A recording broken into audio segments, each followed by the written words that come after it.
Assalamualaikum warahmatullahi wabarakatuh. Perkenalkan, nama saya Dara Distia, NIM 2303031006. Nah, di sini saya akan menjelaskan tentang fekunditas.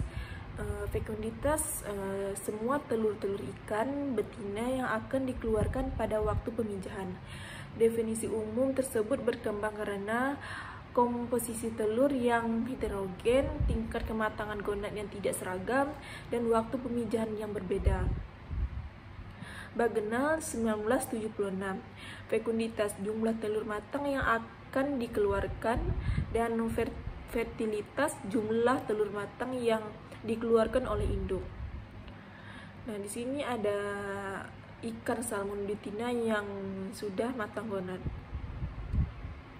Jenis fekunditas. Fekunditas individu, jumlah telur dari generasi tahun itu yang akan dikeluarkan, baik digunakan pada ikan yang memijah 1 tahun sekali.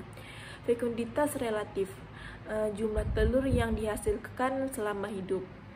Fekunditas total, jumlah telur persatuan berat atau panjang. Fekunditas individu, fekunditas mutlak, fekunditas total, jumlah telur yang terdapat dalam ovari ikan. Memperhitungkan telur yang ukurannya berlainan.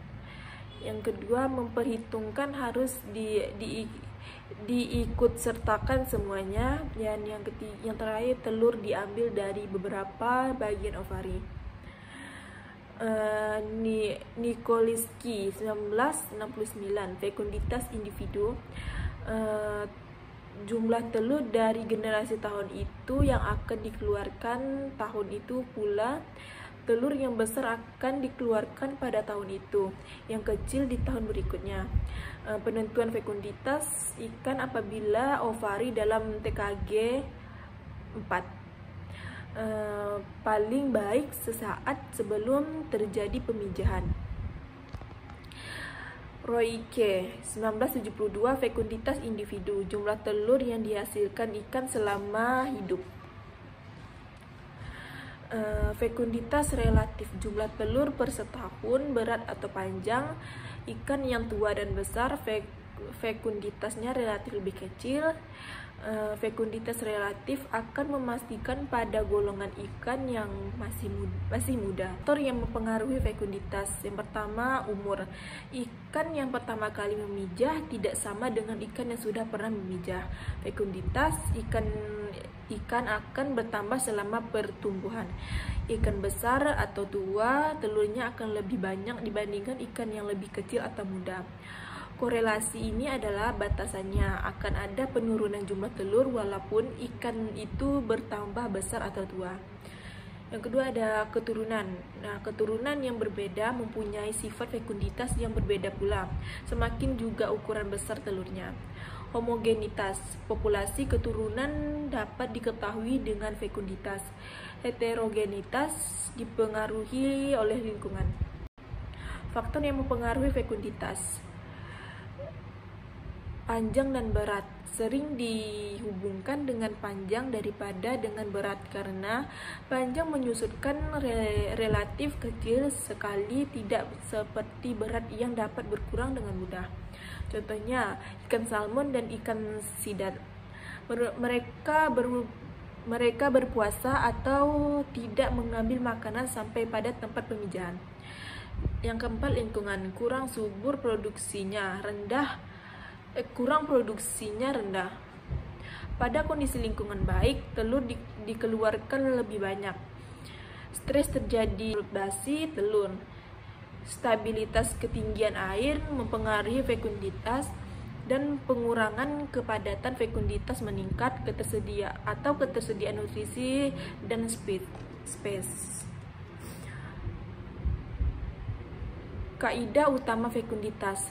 Yang pertama, sampai umur tertentu fekunditas akan bertambah, kemudian menurun dan stabil. Dan kedua, fekunditas relatif maksimum pada ikan muda. Ikan tua kadang-kadang tidak memijah setiap tahun. Yang ketiga, ikan yang matang gonad dan memijah lebih cepat memiliki tendensi mati terlebih dahulu. Yang keempat, fekunditas relatif menjadi kecil pada ikan atau kelas umur yang jumlahnya banyak. Terjadi pada ikan dengan jenis makanan berbeda pada tiap kelas. Faktor penting yang kelima, faktor penting yang berpengaruh pada fekunditas adalah makanan berhubungan dengan metabolisme. Dan yang keenam, ikan kecil dengan kematangan gonad cepat dengan fekunditas tinggi diduga terkait dengan kandungan makanan dan predator dalam jumlah banyak. Yang ketujuh, fekunditas populasi untuk jenis yang sama dapat berbeda terkait kondisi lingkungan. Yang kedelapan, fekunditas merespon perubahan ketersediaan makanan, pertumbuhan, atau menyesuaikan. Dan yang sembilan, kualitas telur. Telur kuning terkait umur dan persediaan makanan sehingga dapat berbeda antar populasi. Hubungan fekunditas dengan beberapa parameter. Fekunditas dengan umur. Ikan tua atau besar ukurannya mempunyai fekunditas lebih kecil. Fekunditas relatif akan memaksimumkan pada golongan ikan muda. Fekunditas pemijahan berganda. Ikan yang dipijah berulang-ulang dapat dalam waktu yang lama akan melibatkan persoalan telur cadangan dan telur yang sudah berkembang. Kriterianya ada tidaknya kuning telur, jumlah telur yang mempunyai kuning telur yang dihitung fekunditas pada musim itu. Dengan membandingkan jumlah telur yang sudah mempunyai kuning telur dengan jumlah telur yang sudah sangat berkembang, dianggap dapat memberikan jumlah telur pada kelompok yang dikeluarkan tiap musim. Fekunditas dengan ukuran telur biasanya digunakan untuk menentukan kualitas yang berhubungan dengan kandungan kuning telur. Yang kedua, telur yang berukuran besar menghasilkan larva yang berukuran besar daripada yang berukuran kecil. Dalam membuat perbandingan, ukuran telur dan fekunditas harus berasal dari ovari yang sama tingkat kematangannya. Biasanya ukuran telur dan ukuran panjang akan berkorelasi positif. Fekunditas dengan ras yang berbeda memiliki fekunditas yang tidak sama, demikian juga ukuran besar telurnya. Yang kedua, populasi dapat diketahui homogen atau heterogeni. Ikan dari satu spesies hidup dari berbagai habitat yang berbeda dan garis lintang yang mungkin mempunyai perbedaan telur dalam fekunditasnya.